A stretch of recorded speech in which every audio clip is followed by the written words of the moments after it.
Hello, everybody. My name is Ariel Garten, and I'm one of the founders of Muse, and I will be your host for the webinar today. While we wait for people to join, I would love everyone to put a comment in the chat. Introduce yourself to the community. You can say hello, where you're from, and what aspects of brain health you are interested in.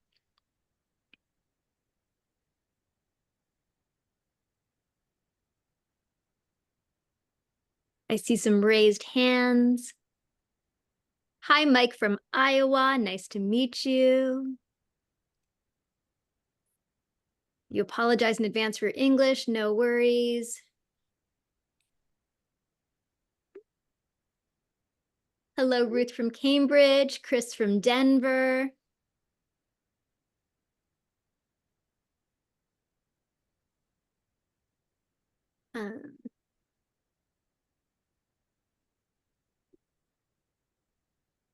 Linda from Toronto.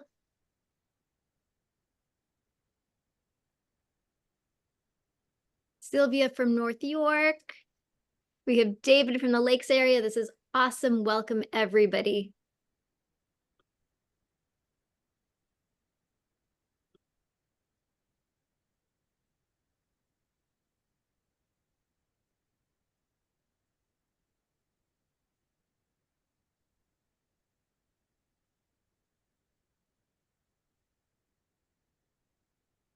We have someone from Bangladesh. This is wonderful. It's amazing to have such a fantastic community of people unfolding here with us. Ming from Maryland. This is amazing. So for everybody who is joining us now, my name is Ariel. I'm one of the founders of Muse, and put a note in the chat where you are from as we give our attendees a moment to join. Somebody from Hungary.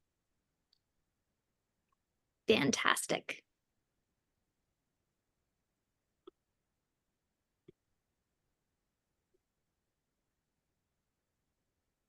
So, as we go along today, as you can see, we love to use the chat. Please put your comments in the chat. We're going to have several people from the Muse team that will answer the chat questions as we go. So feel free to chat with them and to chat with each other. Also, if you have any questions for the panelists, please put them in the Q&A tab, and then we're going to ask your questions of the panelists directly at the end of the webinar. And with that, let us begin. So today we're going to answer the question, what is brain health? And what can you do to keep your own brain at the top of its game? Now, of course, we have a good sense of what we can do for the health of our bodies, that we can eat, we can sleep, we can exercise. But what can we do for our brains? And what are the metrics that we can look at to indicate to us that our brains are performing at their peak? Today, we're going to look at the way that brain function can be measured by EEG. And we're also going to share with you an exciting new metric in the Muse app called Alpha Peak that gives you an indication of your own brain's processing speed. We'll also show you how to stay on top of your own cognitive performance, whether you're an athlete, a biohacker, or just somebody who wants to optimize feeling good every day. And for the clinicians in the audience, we're going to show you how you can help your patients track and improve their brain health. Today, we're going to have three experts that guide us into this world of brain health. First, we're going to have Dr. Olav Krigolson. Dr. Krigolson is a neuroscientist and professor at the University of Victoria, where he's the lead investigator at the Theoretical and Applied Neuroscience Laboratory. Dr. Krigolson and his team are leading researchers in the field of mobile EEG with publications in journals like Nature. He's worked with NASA, measuring brain performance on the Mars simulation. He's worked with groups like surgeons and pro baseball players, studying and measuring their brain and performance in real-world settings. So with that, I'd love to welcome Dr. Krigolson to the screen. Dr. Krigolson, please turn on your camera and join us.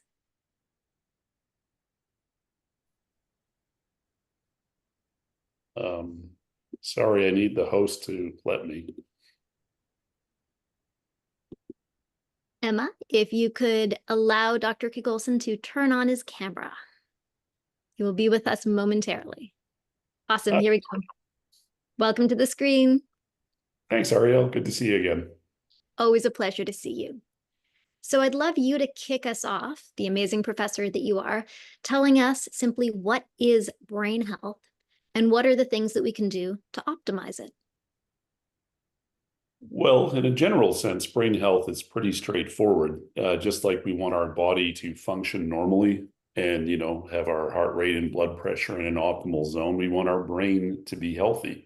We want to make sure that it's functioning at a peak level of performance. So we don't want it functioning too slow. We don't want it functioning too fast. And we want it able to do and handle the daily tasks that we encounter. In terms of what we can do to improve brain health, the classic things that someone like me would say are sleep, diet, and exercise. Sleep's important for brain health, getting a good night's sleep. Diet has an impact on brain health, not speaking about specific diets, but just eating healthy in general. And exercise, daily exercise in some form has been shown to have a positive impact on brain health. But there's also the extra things we can do, like mindfulness. All right. So mindfulness, meditation, these kind of things have been shown to improve brain health, which is, of course, why I'm a fan of Muse and the things you can do with Muse is these are things that also can help you optimize your brain health. Awesome. I'd love you to pause for a moment there while we bring on our next panelist, Dr. Greenleaf.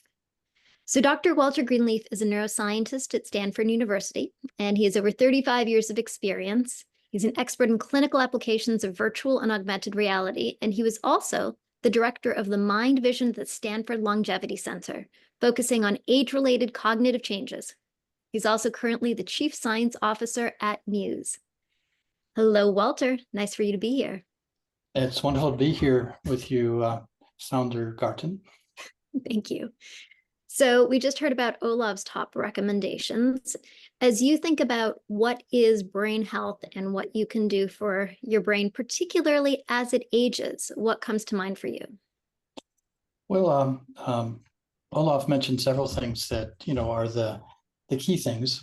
And these are the things that are also good for our body, but we need to exercise. We need to have proper nutrition.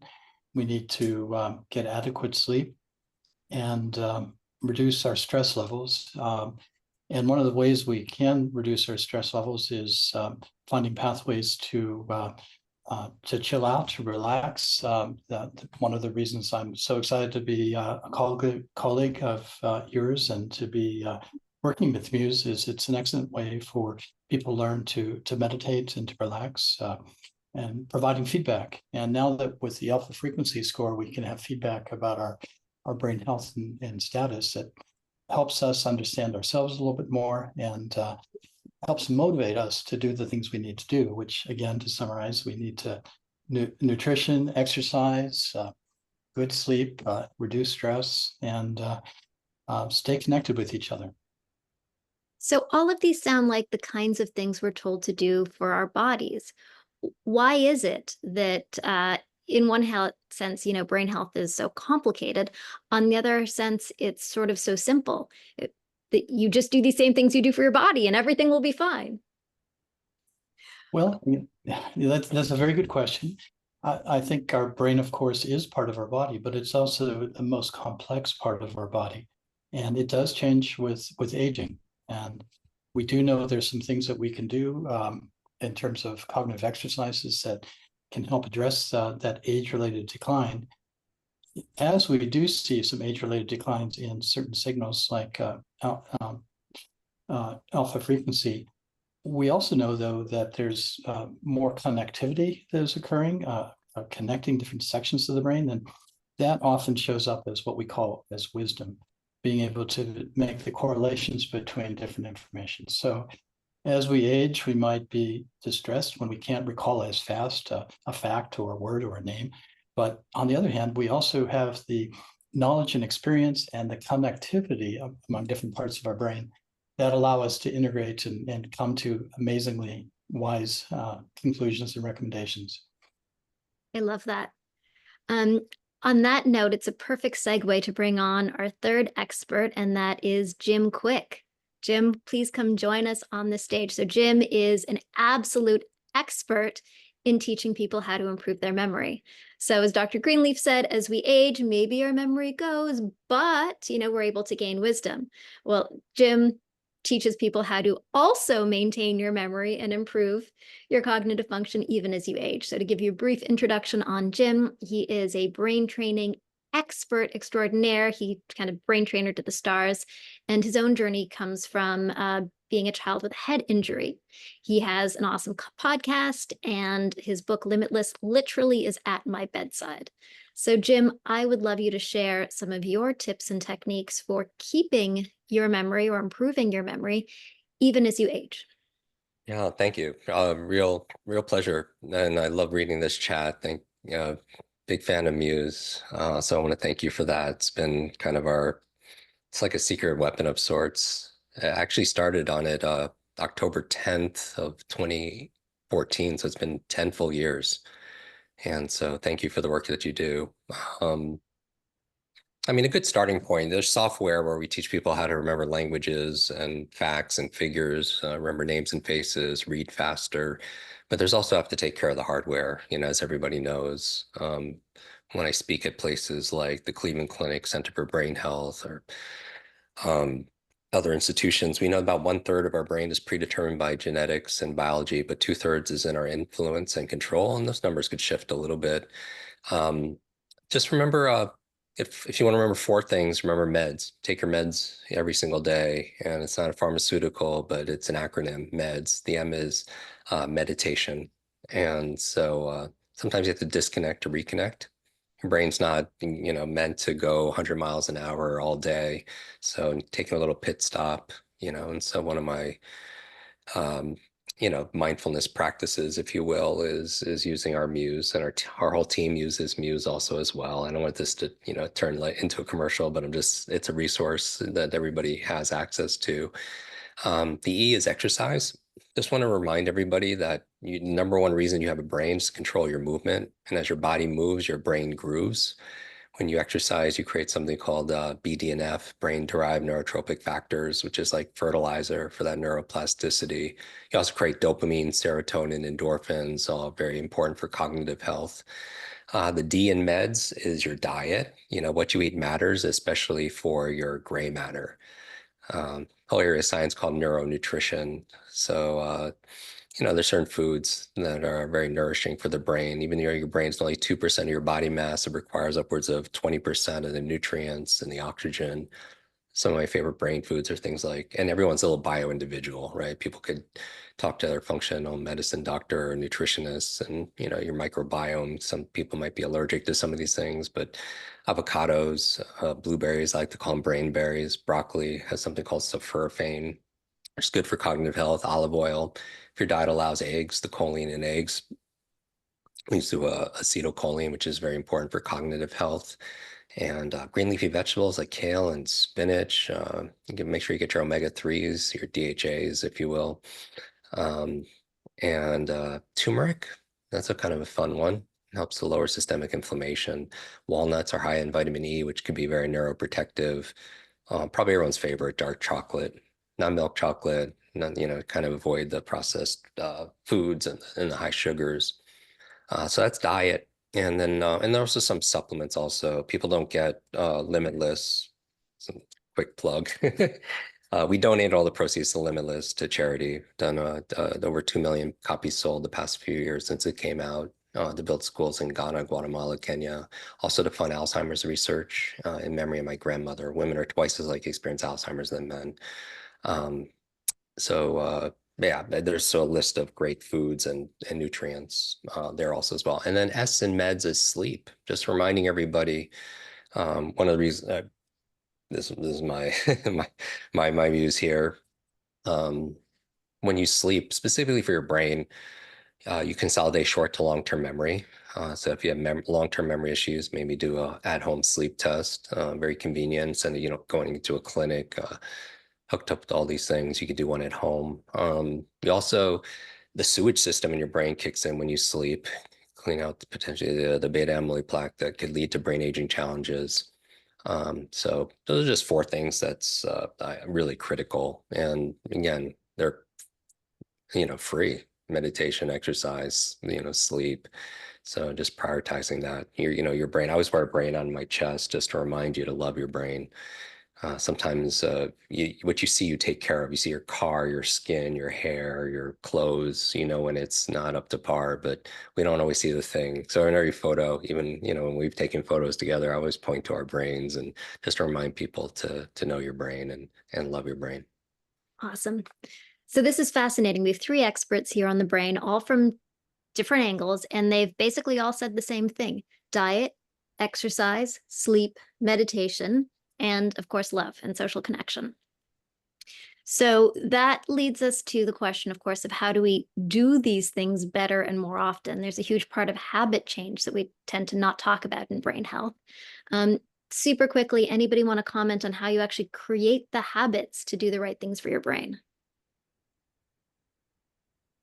Well, I think a big part of it is being able to have feedback. I think as Jim pointed out, it's very hard to adhere to things that are also difficult to do if we don't appreciate the value of doing them. And that's one of the reasons I'm so excited about being able to assess and represent the score related to cognitive aging of alpha frequency, because that's something that you can take a look at and see how it might change. And the good news is, although our neuroplasticity, the ability for the brain to change, does decrease with age, it does retain the capacity to change throughout life. And with new learning skills, staying physically active, challenging our brain, we can promote that. And again, reinforce the connectivity across different parts of our brain, helping us integrate information too. So it's, but to answer your question more directly, Ariel, I think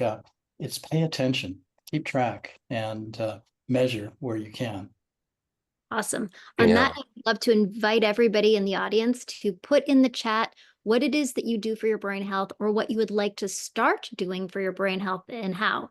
Because as we pay attention, we actually demonstrate our intention, and we do this. This is something I actually learned from Jim, one of his learning methodologies, that when you pay attention to something, you put it down, you're more likely to actually engage with it and make it happen. Can I just add something there, Ariel? Of course. I'd say that in terms of making these changes, the sort of the motto that I've come up with is you have to commit for 2 weeks.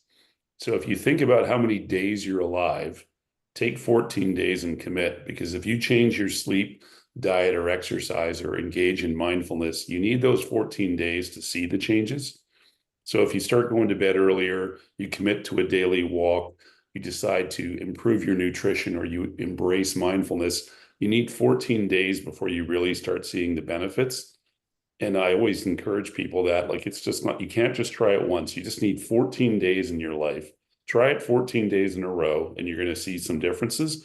And then that's the reinforcement that, that Walter was talking about, is that once you see those little benefits, then you start doing it more, right? I know for Muse, for me, the first couple of sessions, I was getting used to it, but then after doing it for 2 weeks, I was like, okay, I can see how this is helping. Yeah, habits are we've done over 400 episodes. We've had you on our show also, 100 million downloads, and we've done a lot of episodes on habits, interviewing everyone from Dr. BJ Fogg out of Stanford University to James Clear. He's a muser, by the way. What's that? Who's a muser? BJ's a muser. Yes, amazing. To James Clear, who wrote Atomic Habits. A couple of rules for habits, and because we did a whole chapter of it in Limitless, is remember this, that first you create your habits, then your habits create you. You create your habits of prioritizing your sleep, going to bed at a certain time, reading every day, eating these great foods, doing your Muse daily, and then that creates you, back. And studies show at universities upwards of 40% of our behaviors are habitual. But when did we actually sit down and design it with that intention you spoke about? A couple of things to think about is your environment.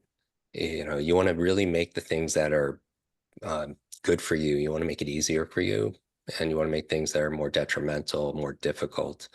So having your phone by your nightstand, you know, is probably not the best thing if you want to not be on your phone first thing in the morning or at night, you know, to disrupt your sleep or your productivity or mental health.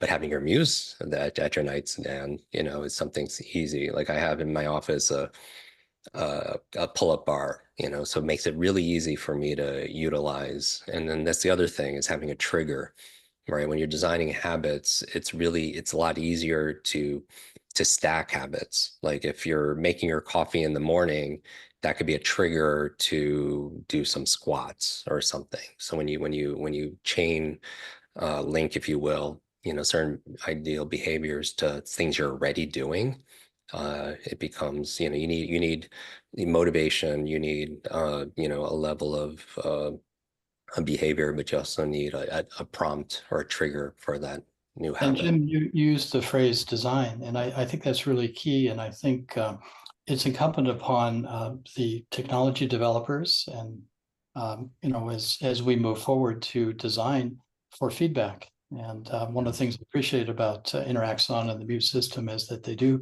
provide feedback. And now with this measurement, really key feedback about brain health. One of the reasons I am active in the field of using augmented reality and virtual reality technology for healthcare is it provides us with a way that we can provide immediate feedback. We can, you know, have a discussion with our future self, and our future self can change based on our exercise levels, or we can compress time or extend time. And I'm excited about some of the groups such as Helium that have used the Muse system and the EEG measurements to provide visual feedback and dynamically about attention. So I think one of the key things that Interaxon and the Muse system has done is provide us with a way to have feedback about this important aspect of brain health. Yeah. Awesome. Well, Thank you. I would say data, you know, getting correct data is so important. We've all heard the phrase that if you want to be able to manage something, you have to be able to measure it. So data tracking is one of the most powerful tools for optimizing mental performance and brain health, especially among top performers. You know, getting with Muse, having just personal insights, tracking cognitive performance. You could track sleep, movement, exercise, nutrition. Definitely gives you an edge, and you know, especially with Muse, right? Because you could, if your goals are sharper focus, faster decision making, if it's improved memory retention, you know, measuring brainwave activity, you know, your delta, theta, alpha, you know, beta, maybe even gamma waves could be very useful. And it's real-time feedback, you know, and heart rate, you know, breathing, body movement, posture. You know, you get these session reports with Muse, really detailed reports that include things, you know, how much time you spend in calm versus active states, you know, number of times your mind wanders and returns back to focus. You know, sleep tracking also, which is, you know, your deep sleep and your REM sleep, just that kind of slow brain waves. Awesome. I'm seeing a question in the chat here. Did I understand correctly, Dr. Greenleaf, linking aging and alpha waves? Can you explain here? So I think this is probably a good moment to dive into the science of brain waves, and then how some of the brainwave readings that we provide can help you gain insight into the brain. I'm going to turn this over to Professor Krigolson to give us a little tutorial on the brain and brainwaves and what different brainwaves mean, and what alpha particularly might mean. Okay, well, you think of the brain, the two principal components are neurons, which carry the information, right? It's how you receive information from the outside world. It's how you control your body, and it's how you think. It's the things that fire away that give you thought patterns. And there's also things called glial cells, and there's other things in there as well. But we'll focus on neurons. When neurons fire, an electrical signal is generated. All right. And I won't go into too much technicality, but much like if you put electrodes over the heart muscle, and most people have seen an electrocardiogram on a hospital show or somewhere else, if you put electrodes on the scalp or near the scalp, you can detect the firing of large amounts of neurons in the brain. And this is what we call electroencephalography, or EEG, or brain waves. And in those brain waves, when they fire at different frequencies. All right, so we have delta rhythms, which are very slow brain waves. We have theta rhythms. Olav, I think you have even a slide that we can pull up. We do have a slide, so let's look at that. That would be handy. Although I believe someone's pulling it up for me. Perfect. There you go. Yeah, so we have delta waves, which are basically slow oscillations. We have theta waves that are a little bit faster, 4 to 8 hertz. And if you think about frequency, it's, think of your TV and how quickly it draws. You want 120 hertz TV because you can watch sports better. And your brain has these oscillations as well. Alpha waves, which is what we're going to focus on today, are between about 8 and 12 hertz. Beta waves are typically 12 to 30 hertz, and Jim mentioned gamma waves, which are above 30 hertz. And different aspects of brain function are associated with different frequencies of firing. If we zone in on alpha and the alpha peak, which I think would be the next slide here. If we look at, the amplitude of these frequencies, if you look in the alpha region there, so these are those sort of 8 to 12 hertz oscillations, you'll see that there's a peak, and this happens naturally. And the alpha peak is interesting in a lot of ways. It's a way to track brain health, which is the feature that Muse is adding. Awesome. Can you tell us a little bit about alpha waves and what they mean? Why is alpha so special? Yeah, well, like I said, all of these frequency bands are interesting for different reasons. Alpha is an interesting one. One of the things that's being tied to, just from a cognitive perspective, is focus and relaxation, right? And it's kind of the opposite of what people see. Typically, when you focus, you actually see a reduction in the alpha peak. And when you see people relax, you see an increase in the alpha peak. So that's from a cognitive perspective to those two things. But clinically, the alpha peak is interesting as well. If you think of dementia or mild cognitive impairment, the alpha peak tends to be at a lower frequency. So it won't be around 10. It might be down in the 8 to 9 region. If you think about another clinical condition like depression, the alpha peak tends to be higher. So it might be in the 11 to 12 region. Now, if your alpha peak happens to score in those regions, it doesn't mean you have these things definitively, but it's a potential indicator of these things. So for optimal brain health, there's a zone that you would love your alpha peak to be in. Awesome. Alpha also happens to be a great state to learn in. I mean, delta is and this is oversimplification. I know the experts here could go way more detail and do a master class. Delta is you're asleep. Beta, you're actively thinking, you're focused, you're awake. Right below beta is alpha, which is this calm, relaxed state of awareness, which is a wonderful way to learn. Because it's kind of like I'm oversimplifying, but your conscious mind set aside and you absorb. Television could put you in alpha state. So depending on what you're watching, it could be good or bad. And then between alpha and delta, you have the theta state. And we designed this around creativity, the output. You ever notice everyone when you're taking a shower, you have a lot of ideas and you're very creative. That running water could put you into a theta state. I took 6 showers this morning just to be prepared for all of you.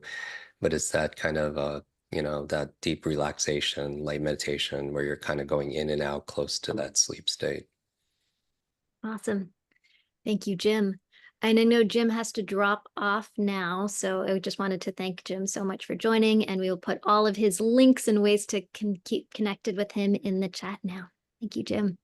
No, I want to thank. I love this community so much, and I love our Muse. So thank you again for the work you do. I believe you change your brain, you change your life, you change your brain, and we could change the entire world. And so I really think there's a version of all of us that's patiently waiting. We mentioned future self, and I think the goal is we show up every single day, prioritize our own self-care, and until we get to meet that individual. So thank you to the entire team. Inspiring all of us to our future brain and who we can become and who we might be. Love it. Awesome. Bye, everybody. Bye. So there have been a number of questions about alpha peak. And so maybe Dr. Greenleaf, would you like to talk about the alpha peak frequency measure that's in the app? Well, sure. It's something that is really useful way of summarizing and giving us feedback, as we talked about what we're working on. And it's considered a marker of cognitive function, and it's been studied in relationship to aging. As we talked about earlier, it refers to the dominant frequency within the alpha band, and it's usually measured during a resting state with the eyes closed. To come up with a score with using the Muse system requires 10 sessions. But after that, you have your score, and you can see how it might change based on your progress in addressing your brain health. Awesome. So I've heard the reference that alpha peak is kind of like the refresh rate of the brain. And so the higher your alpha peak, the better you're able to kind of take in information in the appropriate chunks. Olav, what do you think about that concept? I agree to a point. I think when people think about brainwaves, there is a default tendency to just go with more is better and less is bad. Whereas I encourage people to think about blood pressure as a comparative, which is, we want to have a blood pressure over 120 over 80, and we want to be in the middle of the blood pressure region. You don't want to be too low. You don't want to be too high, right? I think of alpha peak and brain function that way, which is there is an optimal zone in the middle for alpha peak, and increasing it for a lot of people is probably a good idea, but to a point. And that's what's great about Muse and this new feature is you can track this, right? As you make lifestyle changes or things happen to you, you're going to be able to see where your alpha peak lies and make sure that it's not too low or not too high. Thank you. So I was going to toss it over to Walter to talk about the internal research that your team has done on alpha peak frequency in the cool paper that was recently published. Well, I think it's important to keep in mind that there is a general trend of changes with alpha peak frequency, but there's also significant variability between individuals.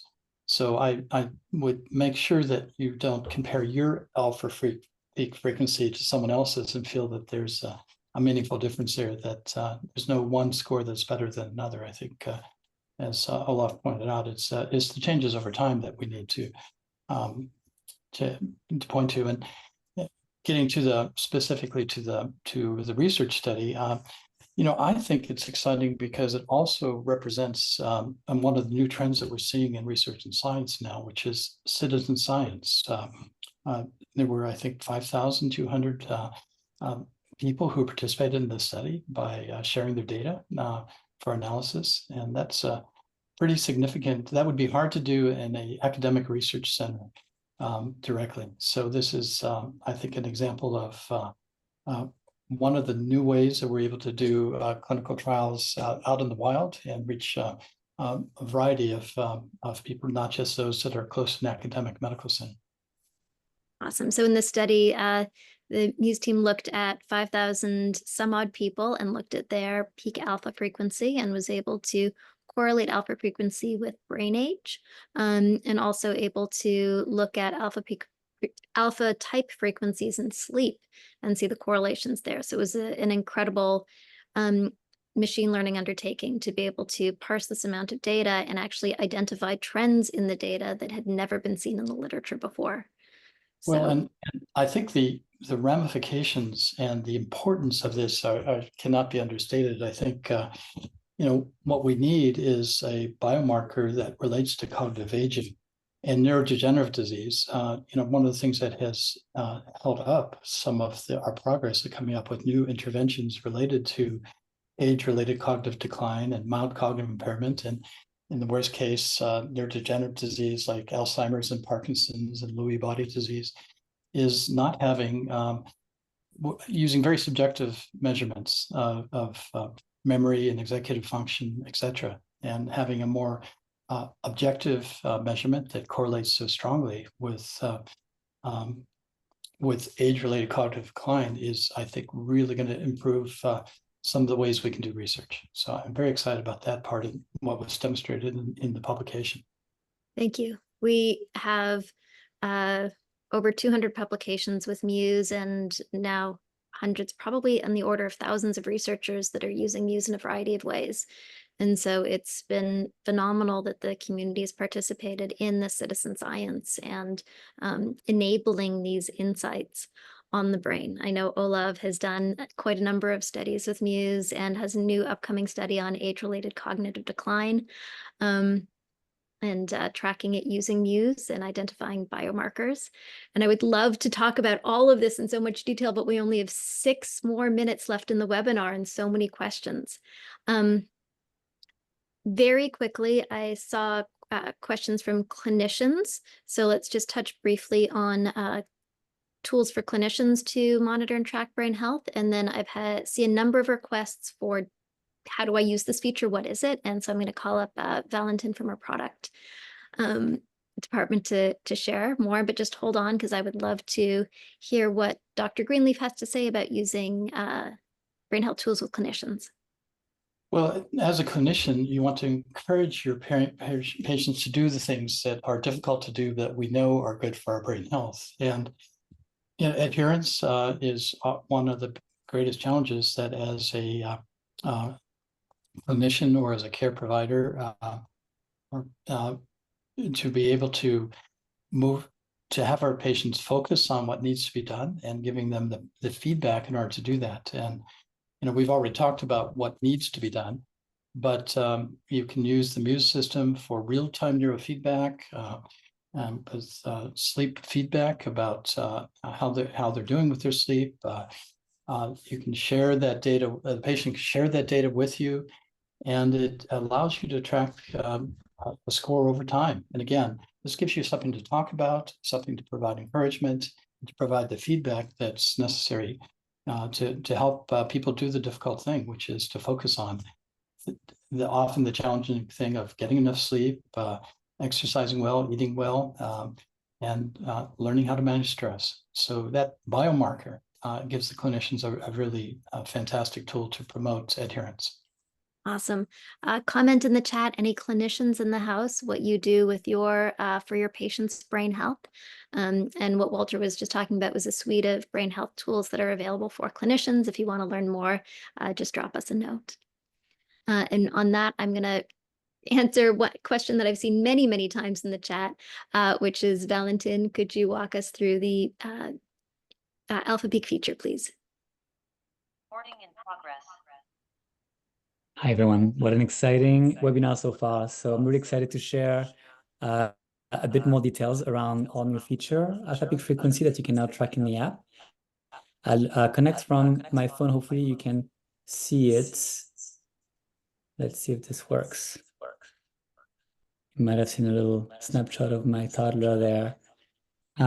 So if you have the Muse app open, you can now see a tile that appears at the top left corner here. That's called Track Your Cognitive Performance. This is a program that you can access at any time that allows you to read up about Alpha Peak. We've said a lot of things in this webinar about what it is and why it matters and how you can actually improve your brain health with it. So there's a lot of great resources in there. You can read about, you can also provide us your feedback at the bottom and just then track it. Any session you now do with the Muse app, whether biofeedback or guided meditation, you will see at the end in the results screen your Alpha Peak frequency. So I'm going to show you actually my last session, which I think was last night. So if I just open this, you can see here my cognitive performance tile with Alpha Peak. So I scored 9 hertz in this case, which is good compared to my own baseline. So here you see a little label that goes from fair, good, great to optimal. And this label is really based on your own baseline. So based on your last 10 sessions. And then underneath, well, you can first of all expand or deploy that card. And underneath you see a number of tips. So you'll see tips that we've talked about in this webinar around nutrition, exercise. You see here, for example, sauna for brain health, improving your cognition with puzzles. So you can tap on them and see a bit more information about it and how those tips across, the exercise, sleep, social, and general brain health practices tie into really improving your brain health. So that's really about it. Coming soon, you'll be able to track your alpha peak over longer periods of time. So this is coming very soon. And you can always see this little information icon next to the cognitive performance words, where you can tap on it, and then there you have a great onboarding that explains a bit more about cognitive performance, alpha peak, and really kind of goes over some of the things we shared in this webinar. Wonderful. Thank you so much, Valentin.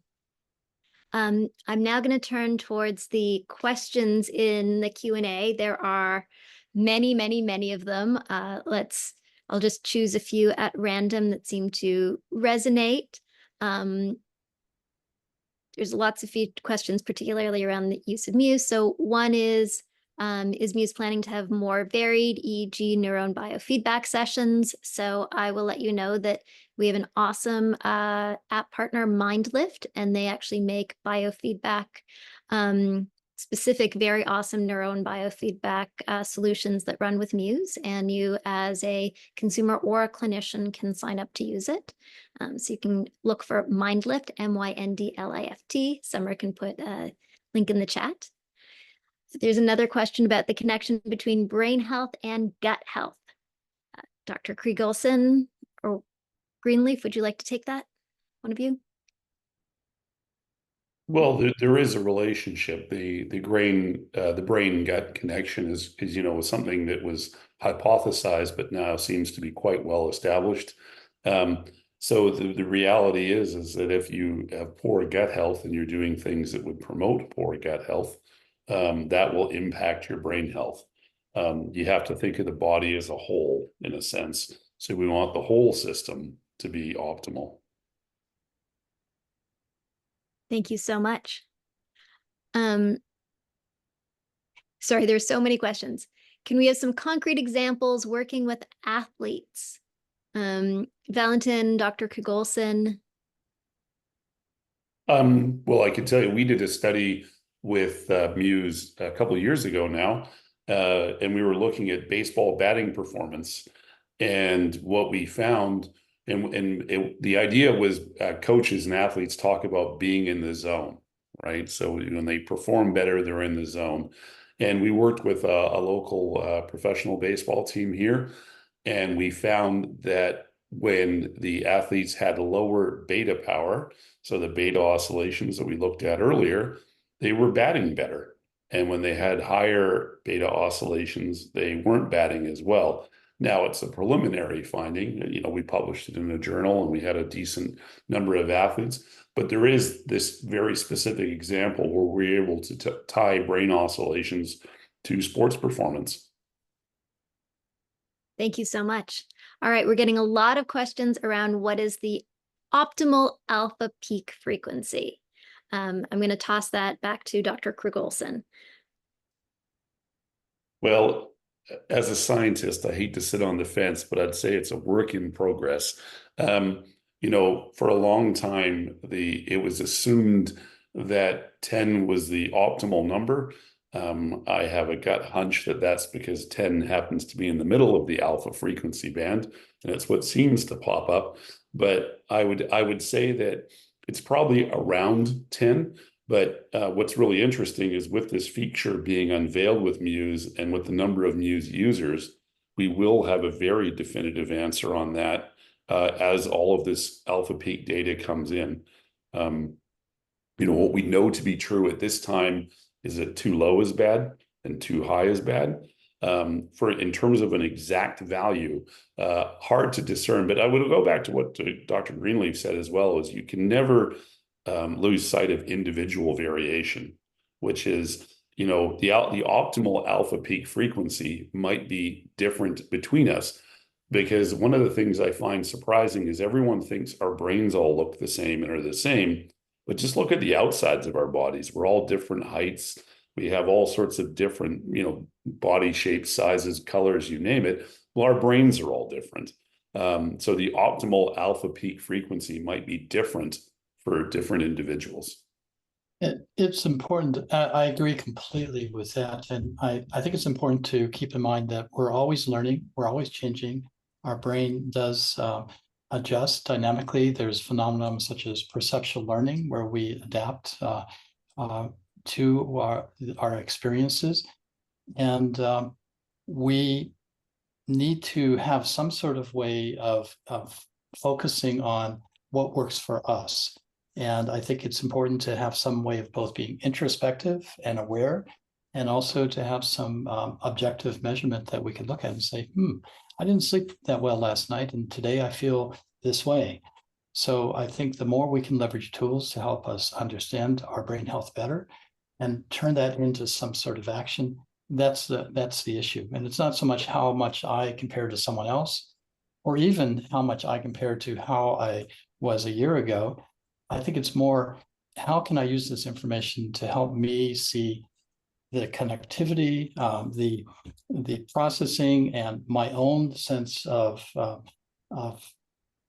accomplishment based on the feedback of those signals. It's a tool, like a speedometer on a car, but how we drive the car is up to us.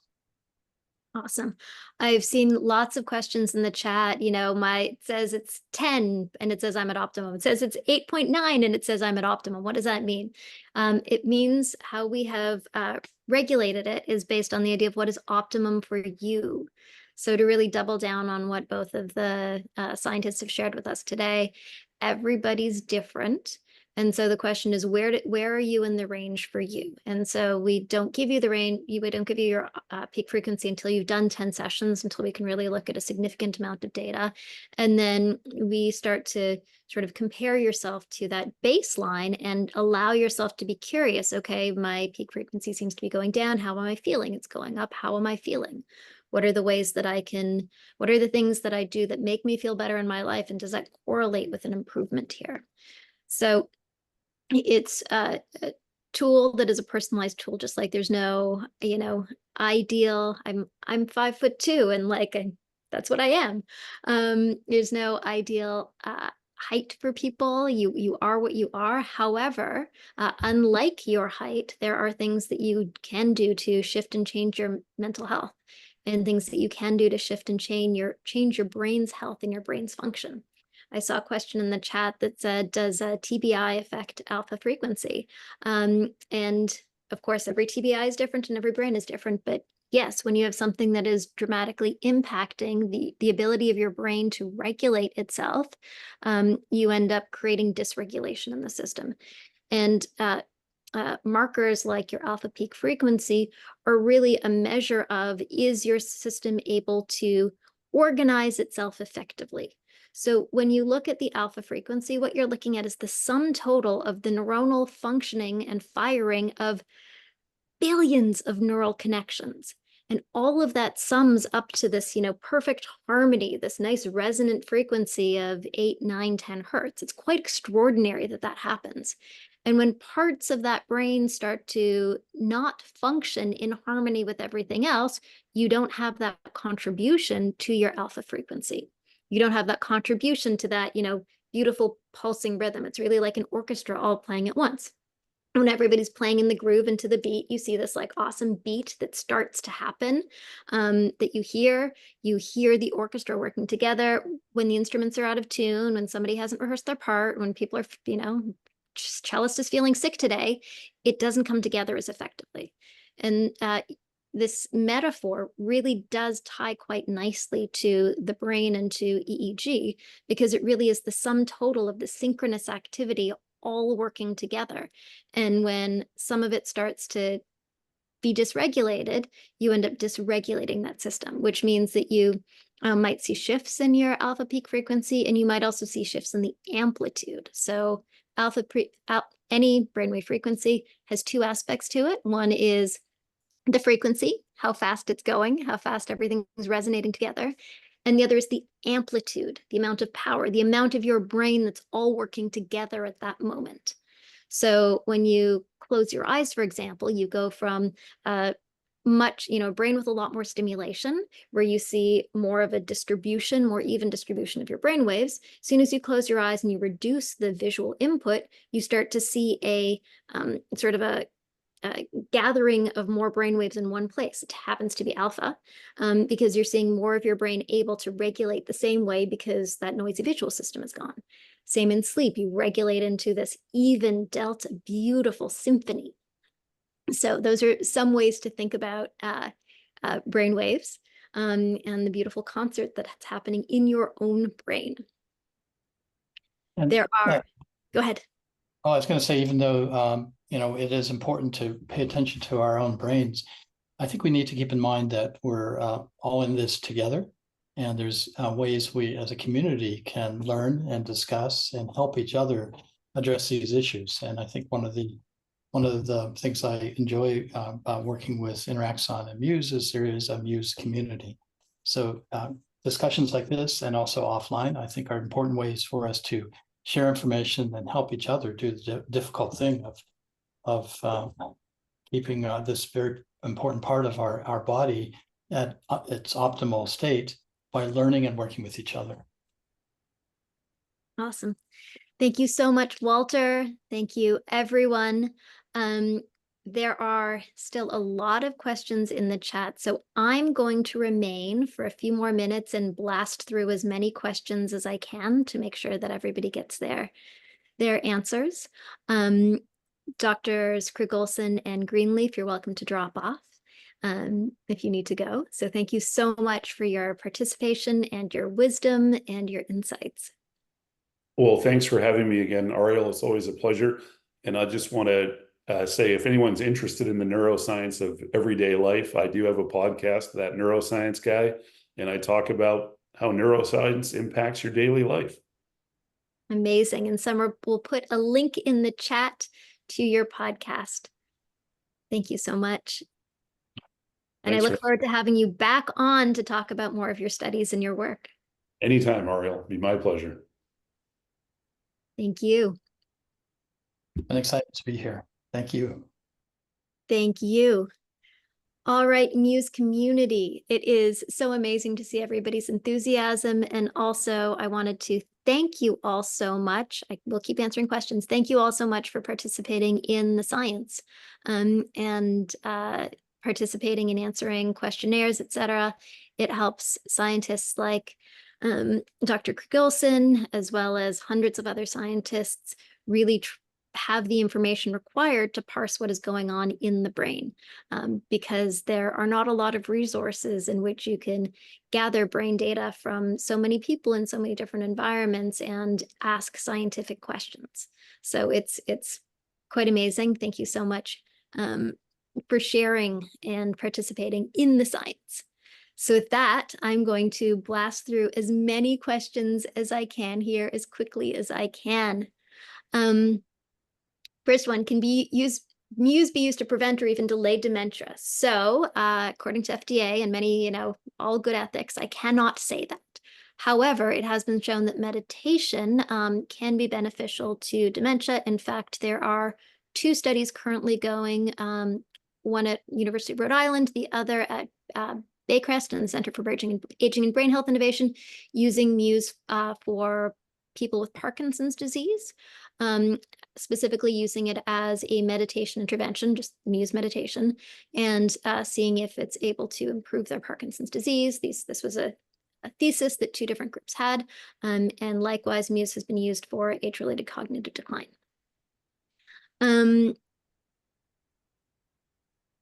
Does alpha peak relate to which meditation state we're in? So in meditation, you actually end up increasing your alpha amplitude. Remember, I talked about frequency, which is how many, amplitude, how much. So in meditation, you close your eyes, you have internal focused attention on one thing, your breath, or whatever the object of your attention is, and that creates, instead of all the noise we have in our daily lives, it creates a very synchronized and coherent EEG. You might have heard the term EEG coherence. And so that leads to an increase in the amplitude of alpha at that moment in time. The increase in that amplitude will probably be at your alpha peak frequency. And by the way, everybody's alpha peak is a spectrum. So, you're going to have a little map. Sometimes we have even one little bump of alpha here and then a big bump of alpha there. So, it's a spectrum, but you're starting to see how you can get all of your brain to work simultaneously on one thing. All of your brain also is a bit of an exaggeration. Obviously, there's all this autonomic functioning that's still going on. But when we, bring our attention to one thing, we're able to create an environment where our brain is able to work more harmoniously together in that moment, thereby increasing your alpha amplitude. So the amount of alpha that you have at that moment. And if I can just add a little something there, Ariel, because it's a question I hear a lot from some users. Depending on your meditation states, you might actually see peaks in other ranges. So you will always have your alpha peak, but you might see a theta peak when you get into sort of that dreamy phase if you get access to this type of meditations. And some people even get peaks in their gamma.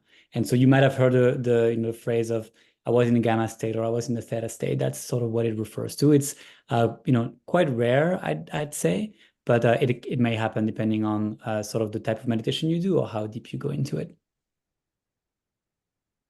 Awesome.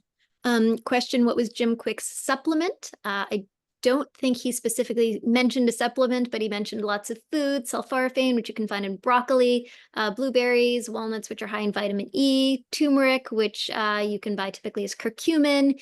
Probably wanted to have black pepper in it, so it's more bioavailable. All of these things have been demonstrated to be good for the brain, as well as choline, which he said you can get in eggs. If you don't cook the yolks, then you have more choline in them. You can also, of course, buy it in supplement form. And one that he didn't mention, but is always key, is fish oil. So high amounts of DHA. So in your brain, you have neurons. Some of those neurons have a coating around them, a fatty coating called myelin, and that allows more effective communication through those neurons because ions don't leak out. So the electricity doesn't leak out of the neuron. It's actually literally what's happening. You have little ionic channels and little calcium, like all the little ions go in and out, and sometimes they leak out, and you don't want that to happen. So anyways, myelin is made of DHA, which is one of the main components of fish oil. So consuming fish oil is good for many, many reasons. It's anti-inflammatory, etc. And it also supports the myelination of your brain.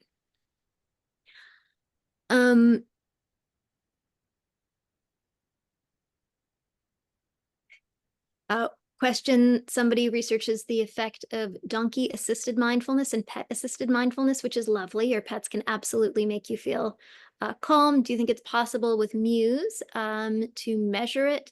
Yeah, so there's lots of studies that have been done with Muse with other forms of meditation. So you would put on a headband, a Muse headband. We have a backend, so anybody in the audience who is a researcher, you can reach out to us at the partners email, and we have a suite of research tools specifically for professional accredited researchers. If you are not a professional accredited research organization, it's actually great to just use Mind Monitor. But for professional researchers, we have our own tools that have a higher quality EEG data. So yes, totally possible to, and common use case to measure the brain during meditation inside of research studies, along with different types of meditation.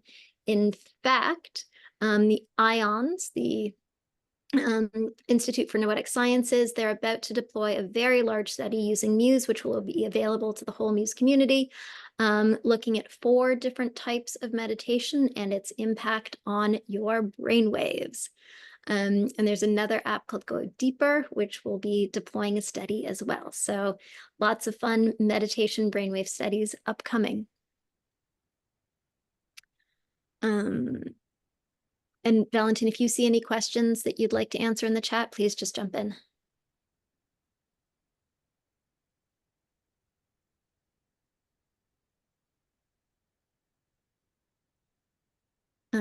Dr. Olav, you mentioned there's an ideal range for alpha amplitude to be in. What is the range? So we've talked about the idea of, ideal a few times, but the range for alpha is typically 8 to 12 hertz.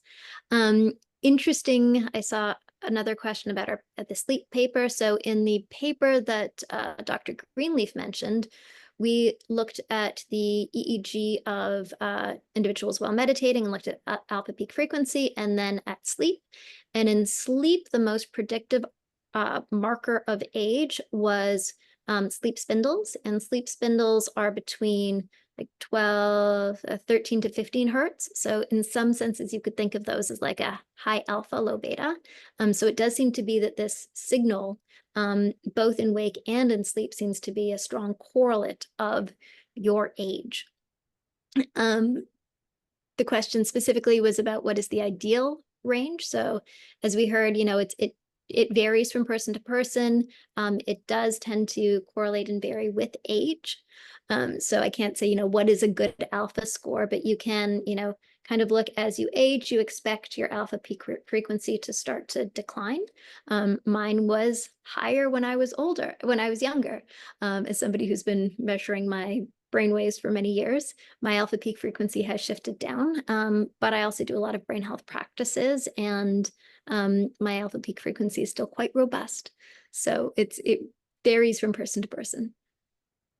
And just on that note, one of the interesting things that we have the opportunity to do with Muse is that we really have the largest brain data set in the world. And so we can actually look at a lot more data than your typical brain lab to understand correlations between different aspects of the brain and your, for example, cognitive performance and, for example, your alpha peak frequency.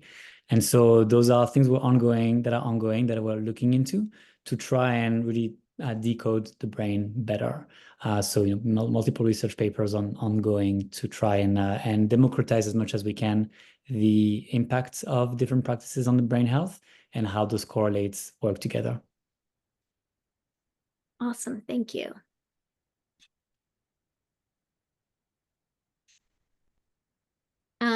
Question: benefits of drinking coffee to cognitive brain. If so, what's the recommended dose of caffeine? So caffeine's fascinating. It absolutely improves your cognitive function. If you drink coffee, you'll notice that your whole body is moving faster, your brain is moving faster, your cognitive function has actually improved. In some cases, your attention improves. Too much coffee makes you anxious and jittery and decreases your amount of attention. It is, again, entirely personal and based on your own caffeine sensitivity. Our caffeine sensitivity increases as you age. So if you used to be able to drink 2 cups of coffee and sleep when you were 20, you maybe can't do the same thing when you're 40 because your body doesn't break down the caffeine quite as effectively. Caffeine's half-life is 6 to 8 hours in the average individual, and caffeine definitely impacts your sleep badly. So if you had a cup of caffeine at noon, 6 to 8 hours later, half of it would still be in your system. Why does caffeine impact our sleep? Here, I'm going to do a deep dive into sleep, left turn for half a minute, but this is fun. So there's 2 mechanisms that really impact your sleep in the brain. One is your circadian rhythm, which is governed by light, and the other is sleep pressure. So there's this little molecule in your brain, adenosine. You have receptors in your brain, which it binds to. When you have more and more adenosine binding in your brain, eventually the pressure to sleep is so high you can't help but fall asleep. So when over the night adenosine unbinds, then you have these nice clean receptors, clean as in there's no adenosine bound to them, and it has relieved your sleep pressure and you're able to feel awake again. Throughout the course of the day, adenosine rebinds, making you feel sleepy, sleep pressure. What does caffeine do? Turns out it has the same molecular composition, more or less, to adenosine, so it's able to fit into the adenosine receptor. So instead of adenosine binding, you're having caffeine binding and keeping the adenosine from being able to enter it and being able to build up your sleep pressure. So that is one of the key reasons why caffeine makes it hard to fall asleep, because it's literally blocking your mechanism that your brain is looking for to tell it that it's sleepy. It's blocking your sleep pressure. So I highly recommend no caffeine after noon, for some like 12, for some people that has to be earlier, because any later, sometimes you get on that vicious cycle. If you drank caffeine, you can't fall asleep, you have more caffeine the next day because you're really sleepy and then you can't sleep. So one of the awesome ways to improve your cognitive function, we heard all about the importance of sleep, is to sleep better. And that might mean dropping caffeine out of your schedule for a period of time, renormalizing your sleep, and then bringing it back in just in the mornings as much as you can tolerate to get that little lift. I just saw a couple of questions in the chat Sure. around the difference between alpha peak frequency and the concept of brain age. So I figure some of the people who have asked this question might have seen one of the recent papers we've published around brain age based on sleep as well as meditation data.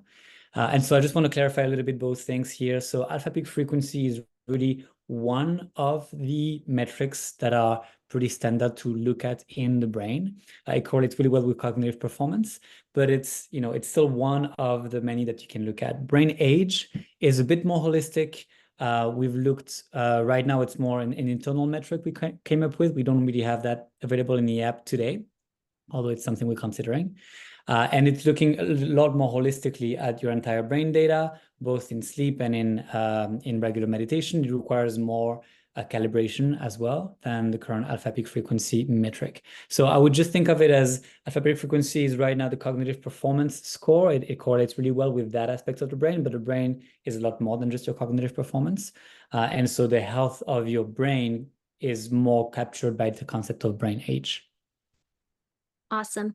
There's so many questions I still want to answer in so little time. I'm going to just choose two of them, and then we're probably going to have to log off. But really quickly, why is alpha frequency the focus rather than gamma, etc.? So gamma is actually very hard to track in the brain. It's a very high frequency. There's not good agreement on like what it means or what it does. There's indications that monks, when they meditate in a particular way, have an increase in gamma. There was a theory that gamma was like the binding principle that brought us into consciousness, and that theory has since been kind of debunked. So there's not a lot of good scientific consensus on gamma. On the other hand, alpha, there was a lot of good scientific consensus on and research. Alpha is a very, very well studied phenomenon, very obvious and very easy to pick up in the brain. And so alpha is the focus rather than gamma or anything else, because it is scientifically validated and well backed. And so we're able to galvanize around this really, validated feature. And then above, I thought there'd be a positive correlation between my Muse results for being calm and my alpha peak number. So I am going to remind you of a fact that is kind of hard to wrap your head around. So alpha peak frequency, the frequency is the number of cycles per second. So when we say you're at 8 to 12 hertz, you have 8 to 12 cycles, wavy lines per second. And that is a, solid alpha frequency. Your alpha peak frequency is, so your alpha frequency varies moment by moment and throughout the day. Sometimes it's 8 hertz, sometimes it's 8.5 hertz, sometimes it's 8.23 hertz. And so your peak frequency is the most amount of the frequency that most of your alpha is in at that moment. So alpha, you're always going to be in a spectrum. You're going to see some at 8, some at 12, but most of it at your peak frequency. Amplitude is the amount of power, the amount that is in that frequency band, that frequency space at that moment in time.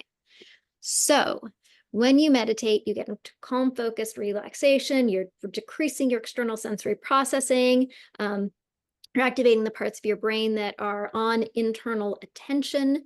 You're down-regulating your internal chat mechanisms and your inner dialogues. And what you see is a beautiful increase in your alpha, not your peak frequency, but your alpha amplitude. So more of your brain is all coming together in this, synchronous way.